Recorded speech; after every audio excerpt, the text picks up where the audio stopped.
Hello everyone, कैसे हैं आप सभी। आशा करती हूँ कि सब अच्छे होंगे और अच्छे से पढ़ाई कर रहे होंगे। जो भी मेरी क्लास में पहली बार आए हैं मेरी क्लास को सब्सक्राइब कर लीजिएगा। आज की क्लास में हम DSSB TGT हिंदी का जो 5 सितंबर को एग्ज़ाम हुआ था उसके इवनिंग शिफ्ट में उसके प्रश्नों को सॉल्व करेंगे। तो सबसे पहला प्रश्न देखते हैं। जयशंकर प्रसाद जी की महुआ कहानी किसके बारे में है? तो इसका राइट आंसर सही है, शराबी के हृदय परिवर्तन के बारे में। अगला है, आवारा मसीहा के लेखक का नाम क्या है? तो विष्णु प्रभाकर। अगला है, आचार्य हजारी प्रसाद द्विवेदी उच्च कोटि के समीक्षक थे, साथ ही उन्होंने एक उत्तम उपन्यास भी लिखा, उसका नाम क्या है? तो इसका राइट आंसर है बाणभट्ट की आत्मकथा। अगला है, निम्नलिखित में से कौन सा संस्मरण लेखक का जोड़ा गलत है? तो इसका राइट आंसर सही है, स्मृति की रेखाएं रामनरेश त्रिपाठी। यह स्मृति की रेखा है महादेवी वर्मा की रचना है। सेवा सदन उपन्यास हिंदी में पहली बार कब प्रकाशित किया गया था? तो इसका राइट आंसर सही है 1919। वैसे तो ये 1918 की रचना है, लेकिन आयोग ने 1919 माना है। अगला है, सबसे बड़ा आदमी किसके द्वारा लिखित एकांकी है? तो इसका राइट आंसर सही है भगवती चरण वर्मा। निम्नलिखित में से कौन सा निबंध गुलेरी जी का नहीं है? तो इसका राइट आंसर सही है अनुप्रास का अन्वेषण। अगला है, निम्नलिखित में से आंचलिक उपन्यास की कौन सी विशेषता नहीं है? तो इसका राइट आंसर है स्वाधीनता आंदोलन का चित्रण। अगला है, परीक्षा गुरु के नायक का क्या नाम है? तो इसका राइट आंसर सही है मदन मोहन। अगला है, रस सिद्धांत का प्रवर्तक किसे माना जाता है? तो इसका राइट आंसर सही है आचार्य भरत मुनि।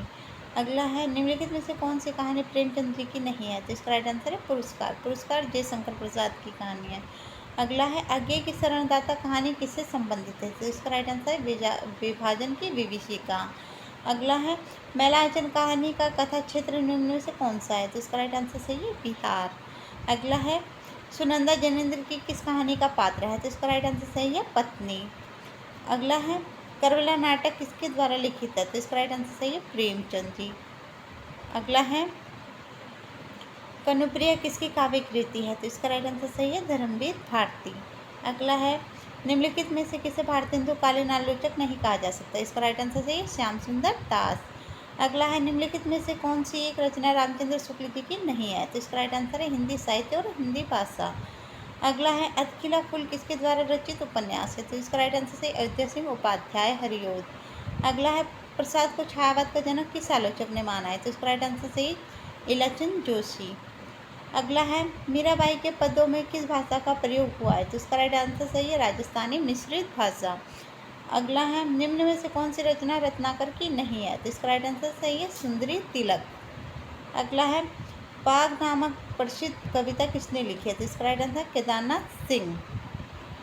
अगला है, निम्नलिखित में से कौन वीर रस का कवि नहीं है? तो इसका राइट आंसर है पद्माकर।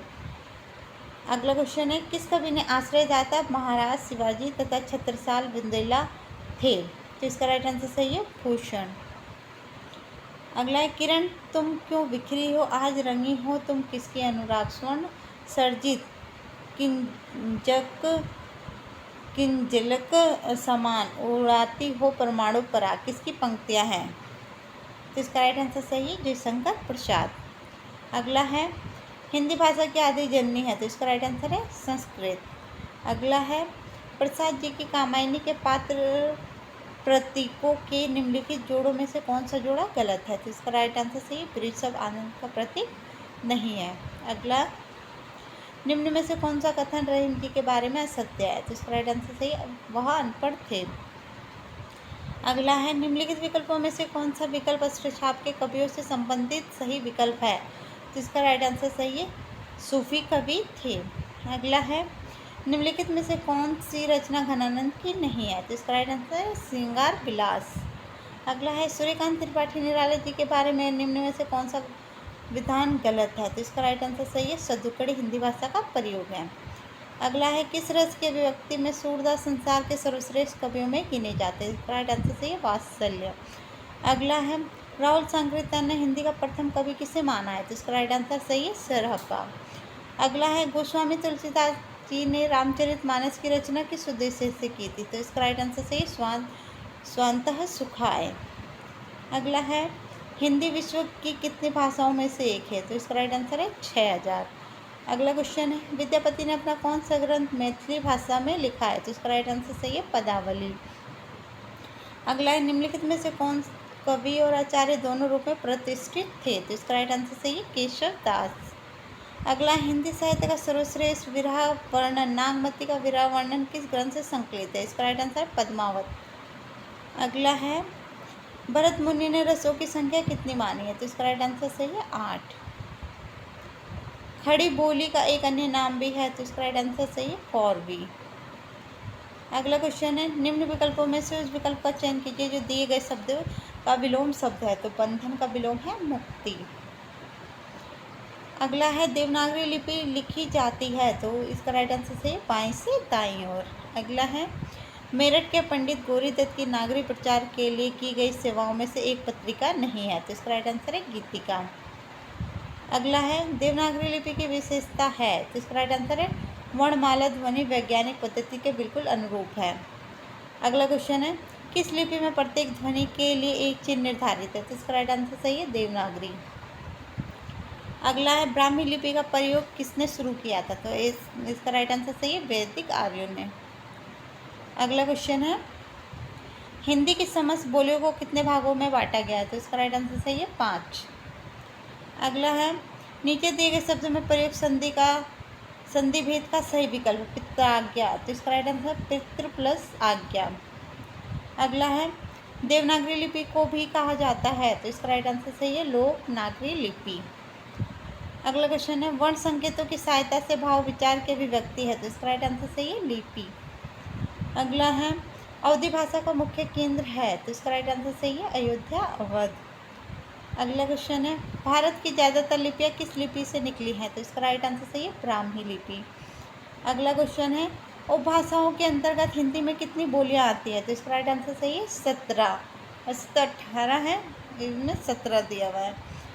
अगला है, विभाषा का क्षेत्र से अधिक विस्तृत होता है, तो इसका राइट आंसर सही है बोली। नीचे दिए गए संधि विच्छेद का सही संधि वाला विकल्प पहचाने, तो मनहा प्लस बल, तो इसका राइट आंसर सही है मनोबल। अगला है, भोजपुरी का मुख्य केंद्र है, तो इसका राइट आंसर सही है भोजपुर। अगला है, डैश की भूमिका मौखिक भाषा की आत्मा को शरीर प्रदान करने जैसी है, तो इसका राइट आंसर है लिपि। अगला है, निम्न विकल्पों में से उस विकल्प का चयन कीजिए जो दिए गए शब्द का पर्यायवाची शब्द नहीं है। तो बाण का पर्यायवाची शब्द नहीं है अज। अगला है, हिंदी शब्द का मूलतः डैश का है, तो इसका राइट आंसर सही है फारसी। अगला है, निम्न विकल्पों में से उस विकल्प का चयन कीजिए जो दिए गए वाक्य के अनुसार विशेषण के भेद का सही विकल्प हो। पेड़ पर बहुत सारे पक्षी बैठे हैं, तो इसका राइट आंसर सही है अनिश्चय परिमाणवाचक। अगला क्वेश्चन है, निम्न विकल्पों में से उस विकल्प का चयन कीजिए जो अन उपसर्ग से बना शब्द सही है, तो इसका राइट आंसर सही है अनंत। अगला क्वेश्चन है, निम्न विकल्पों में से उस विकल्प का चयन कीजिए जो अन्य पुरुषवाचक सर्वनाम का सही विकल्प है, तो इसका राइट आंसर उसके। अगला है, रेमन पानी राखे बिन पानी सब सून, पानी गए ना उभरे मोती मानस छूने, इस पंक्ति में कौन सा अलंकार है? तो इसका राइट आंसर श्लेष। अगला है, निम्न विकल्पों में से स्थायी भाव तथा उसके आधार पर कल्पित रसों के नाम दिए गए हैं, इसमें से गलत विकल्प को पहचानिए, तो इसका राइट आंसर है अमरस का भयानक रस। अगला है, निम्न विकल्पों में से उस विकल्प का चयन कीजिए जो दिए गए युग्म के सही अर्थ वाला विकल्प हो। पोत्र पोत, पोत्र का अर्थ होता है पोता और पोत का अर्थ होता है जहाज। अगला है, नीचे दिए गए वाक्य के सही वाक्य भेद को पहचानिए। जब तक परीक्षा का दिन नहीं आया था तब तक उसने एक भी अक्षर नहीं पढ़ा था, तो इसका राइट आंसर सही है मिश्र वाक्य। अगला है, किस शब्द शक्ति की प्रतीति सबसे पहले हुआ करती है? तो इसका राइट आंसर सही है अविदा। अगला है, चरण शब्द में कौन सा प्रत्यय है? तो इसका राइट आंसर सही है अन प्रत्यय। अगला है, आराधना दिए गए शब्द का एकार्थी शब्द है, तो आराधना का अर्थ होता है तपस्या। अगला है, विकल्प का चयन करना है जो जातिवाचक संज्ञा का सही विकल्प नहीं है, तो इसका राइट आंसर सही है मनुष्य। अगला है, निम्न विकल्पों में से उस विकल्प का चयन के दिए गए वाक्य के वाक्य भेद का सही विकल्प हो। उसका काम बन जाए इसलिए वह किसी से सिफारिश कराने के चक्कर में है, तो ये संयुक्त वाक्य है। निम्न विकल्पों में से उस विकल्प का चयन कीजिए जो भाववाचक संज्ञा का सही विकल्प नहीं है। तो इसका राइट आंसर सही है विकल्प। अगला है निम्न विकल्पों में से उस विकल्प का चयन कीजिए जो दिए गए समास पद के सही अव्ययीभाव का समास है। निस्संदेह, संदेह के बिना। अगला है निम्न विकल्पों में से उस विकल्प का चयन कीजिए जो दिए गए वाक्य के सही भेद का विकल्प हो। वह संतोष से था, उसने कभी भी शिकायत नहीं की। तो यह संयुक्त वाक्य है। ये क्या है? संयुक्त वाक्य। अगला है निम्नलिखित में से कौन सा रस का अवयव नहीं है? तो यह है अलंकार। अगला है निम्नलिखित विकल्पों में से उस विकल्प का चयन करें जो उपसर्ग का सही विकल्प नहीं है। तो इसका राइट आंसर सही है पुष्पित। अगला है निम्नलिखित विकल्पों में से विधानवाचक वाक्य का विकल्प चुनिए। माता जी ने पूजा कर ली है। अगला है निम्नलिखित में से किसे संचारी भाव कहते हैं? तो इसका राइट आंसर सही है व्यभिचारी भाव को। अगला है निम्न विकल्पों में से उस विकल्प का चयन करें जो प्रत्यय का सही विकल्प नहीं है। तो इसका राइट आंसर है भरपाई। अगला है अब कॉम्प्रिहेंशन है, अवतरण है, इसको नहीं पढ़ेंगे, हम डायरेक्ट क्वेश्चन करेंगे। दिए गए अनुच्छेद का सटीक शीर्षक लिखिए। तो इसका मन की कुंठा। पुस्तक पढ़कर पाठक के मन पर क्या प्रभाव पड़ा है? तो इसका राइट आंसर है हृदय हलचल और अशांति से भर गया। दिए गए विकल्पों में से कौन सा संघर्ष का समानार्थी शब्द नहीं है? तो उस संघर्ष का समानार्थी शब्द नहीं है, तो ये संधि राइट आंसर सही है इसका। अगला है अनुच्छेद के अनुसार लेखक के जीवन का लक्ष्य क्या है? तो इसका राइट आंसर है निरंतर संघर्ष। अगला है लेखक की नज़रों में सच्चा इंसान कौन है? तो इसका राइट आंसर जो व्यवस्था के विरुद्ध लगातार लड़ता रहे। अब दूसरा कॉम्प्रिहेंशन है काव्यांश का उचित शीर्षक चुनिए। तो इसका राइट आंसर सही है भारतीय नवयुवक। अगला है अनुच्छेद के अनुसार युवक यदि परिश्रम करे तो क्या लाभ होगा? तो करोड़ों दीनहीनों को नया जीवन मिल सकता है। इसका राइट आंसर सेकंड सही है। अगला है दिए गए विकल्पों में से कौन सा अध्याय का समानार्थी शब्द नहीं है? तो इसका राइट आंसर सही है राजस्व।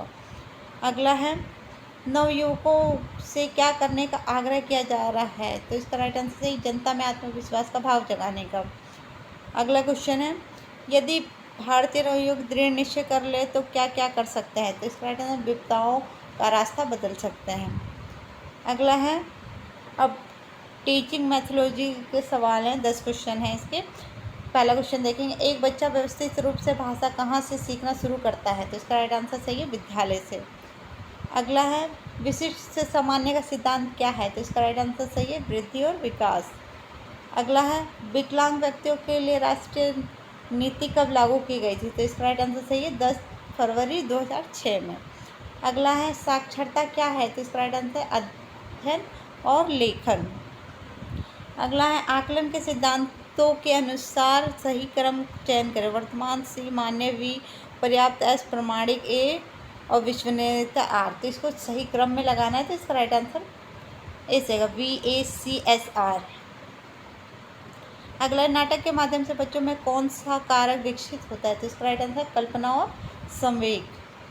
अगला है लैंगिक समानता का अर्थ है? तो इसका राइट आंसर सही है लैंगिक समानता। अगला है कैसे पढ़ना है इस अधिगम में पहला कदम कौन सा है? तो इसका राइट आंसर है स्वनिमित जागरूकता। अगला क्वेश्चन है डैश अधिकारों के अनुसार सभी बच्चों को एक साथ सीखना चाहिए। तो इसका है मानव अधिकार के अनुसार। अगला है रचनात्मक मूल्य का उद्देश्य है। तो इसका राइट आंसर सही है छात्रों की निगरानी प्रक्रिया। अगर आपको मेरी क्लास अच्छी लगी हो, अगर मेरी क्लास आपको हेल्पफुल लगती है तो आप मेरी क्लास को ज़्यादा से ज़्यादा शेयर करें, लाइक करें, सब्सक्राइब करें। Thank you.